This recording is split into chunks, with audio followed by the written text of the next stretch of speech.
చూస్తుందని సందర్భంగా తెలియజేస్తున్నాను. ఇన్ని రోజులు కొన్ని ప్రభుత్వాలు మన కార్మికులను కార్మికుల ఐక్యత, కార్మికుల ఐక్యత, జనక్ ప్రసాద్ గారి నాయకత్వం, జనక్ ప్రసాద్ గారి నాయకత్వం. బ్రదర్, ఇంతకుముందు 9 years క్రితం ఐఎన్టీసీ ఉండేది. అప్పుడు కాంగ్రెస్ పార్టీ కూడా అందరికీ మేలు చేసింది. కాంగ్రెస్ పార్టీ ఏ రోజు ఎవరికి అన్యాయం జరగలేదు. ఇప్పుడు కార్మికుల ధీమా కూడా ఏంది అని అంటే ఐఎన్టీసీ వస్తే అందరికీ న్యాయం జరుగుతుంది, అందరికీ మంచి జరుగుతుంది అనే ఆలోచనతోని కార్మికులంతా స్వచ్ఛందంగా వాళ్ళే ఐఎన్టీసీకే ఓటేస్తాము. గవర్నమెంట్ కూడా కాంగ్రెస్ పార్టీ ఉన్నది కాబట్టి మాకు మేలు జరుగుతాయని ఆలోచన ఉన్నది. కాంగ్రెస్ పార్టీ కూడా ఆరు గ్యారంటీలు అన్నీ ఇప్పుడు మెల్లమెల్లగా అమలు చేస్తుంది. అదే టైపులో ఐఎన్టీసీ కూడా 6 గ్యారంటీలు ఒకటి రిలీజ్ చేసింది. అవి ఖచ్చితంగా ఐఎన్టీసీ అమలు చేస్తుంది. కాబట్టి మా మీద నమ్మకం పెట్టి కార్మికులంతా ఓటు మీకే ఇస్తామని వాళ్ళే స్వయంగా ఏలు పెట్టి చూపడం జరుగుతుంది. కాబట్టి మాకు కూడా మా యూనియన్ గెలుస్తానే ధీమలో మేము ఉన్నాము. ఇంతకుముందు కూడా ఐఎన్టీసీతో చాలా పనులు అయినాయి, కూడా చేస్తామని చెప్పి మా నాయకుడు అంటే మా నాయకుడు కూడా స్ట్రాంగ్ లీడర్ జనక్ ప్రసాద్. ఆయన తలుచుకుంటే ఏ పైన చేయగలుగుతాడు.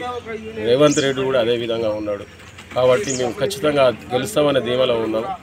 దీనికి మేము కార్మికులకు ముందే ధన్యవాదాలు చెప్తున్నాం.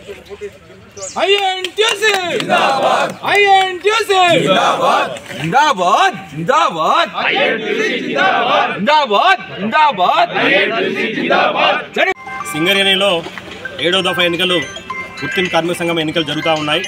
ఇవాళ కాంగ్రెస్ అనుబంధ సంఘమైనటువంటి ఐఎన్టీసీ యూనియన్కు కార్మికులు బ్రహ్మరథం పడుతూ ఉన్నారు.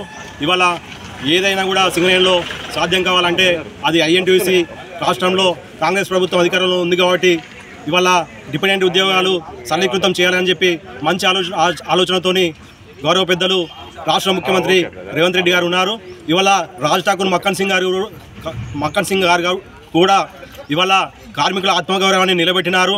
ఇవాళ సాక్షాత్తు అసెంబ్లీకి సింగరేణి కార్మికులు దుస్తులు ధరించి ఆత్మగౌరవాన్ని నిలబెట్టినారు. ఇవాళ సొంత ఇంటిగా అయితేనేమి, ఇవాళ ఇన్కమ్ ట్యాక్స్ మినహాయింపు అయితేనేమి, ఇవాళ అనేక సౌకర్యాలు అనేక సదుపాయాలు కల్పించడానికి సిద్ధంగా ఐఎన్టీసీ యూనియన్ ఉంది. కాబట్టి వాళ్ళ కార్మికులు తండోపతండాలుగా ఓట్లు వేసి గెలిపించడానికి సిద్ధంగా ఉన్నారని చెప్పి ఈ సందర్భంగా తెలియజేస్తా ఉన్నాను. ఈరోజు సింగరేణిలో జరుగుతున్నటువంటి ఎన్నికల్లో కాంగ్రెస్ మన ఐఎన్టీసీ సంబంధించిన జనక్ ప్రసాద్ గారి నాయకత్వంలో ఈ ఎన్నికలు జరుగుతున్నాయి. కాబట్టి కార్మికులందరూ ఏకపక్షంగా ఐఎన్టీసీకి ఓటు వేసి అధిక మెజారిటీతో గెలిపించినారు. కాబట్టి జనక్ ప్రసాద్ నాయకత్వం వర్ధిల్లుతుందని తెలియజేస్తున్నాం.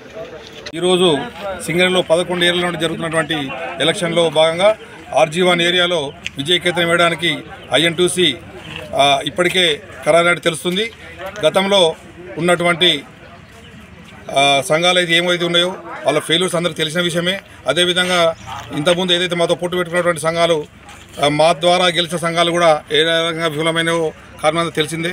మీద చూస్తే రాహుల్ గాంధీ నేతృత్వంలో, అదేవిధంగా రాష్ట్రంలో రేవంత్ రెడ్డి నేతృత్వంలో, అదేవిధంగా మా ఇక్కడ ఉన్నటువంటి మా నాయకులు మకాన్ సింగ్, అదేవిధంగా మా యూనియన్ నాయకులు జనక్ ప్రసాద్ గారి మీద నమ్మకంతో ఈరోజు కార్మికులంతా ఏకతాటి మీదుగా ఐఎన్టీసీకి ఓటేసి గెలిపేయడానికి కదం తొక్కినారు.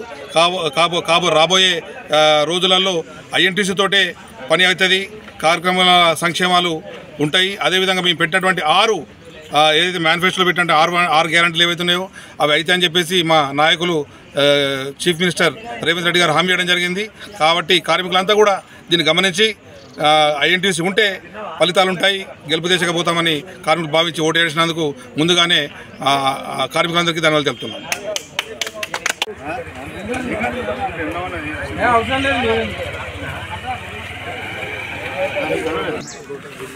ఈ రోజున సింగరేణి వ్యాప్తంగా జరిగినటువంటి ఎన్నికలు, కార్మిక సంఘ ఎన్నికలు జరుగుతున్నాయి.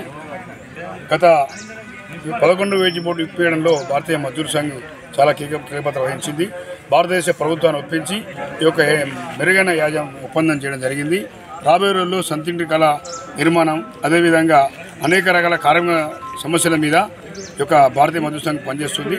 దేశంలో మొట్టమొదటి ఎక్కువ మంది సభ్యులు కలిగిన సంస్థ భారతీయ మజ్దూర్ సంఘ్. అదేవిధంగా ఇప్పుడు సింగరేణి కార్మికులు ఆదరిస్తున్నారు. రాబోయే రోజుల్లో అన్ని ఏరియాల్లో కూడా ఈ ఎన్నికల్లో మేము ఘనవిజయం సాధిస్తామని ఆశిస్తున్నాము. దానిలో భాగంగా ఈరోజు అందరం కూడా దీనికోసం ప్రయత్నం చేస్తున్నాము. రాబోయే రోజుల్లో ఇంకా పార్టీ సంస్థలు పార్టిసిపేట్ చేసి భారతీయ మజ్దూర్ సంఘ్ దేశంలోనే కాకుండా ఈ తెలంగాణ ప్రాంతంలో కూడా ఈ సింగరేణి ఏరియాలో కోల్ ఇండియాలో కూడా అంతా కూడా పూర్తిగా మద్దతు కూడగట్టుకొని రాబోయే రోజుల్లో ఇంకా బాగా విజయం సాధిస్తామని ఆశిస్తాను.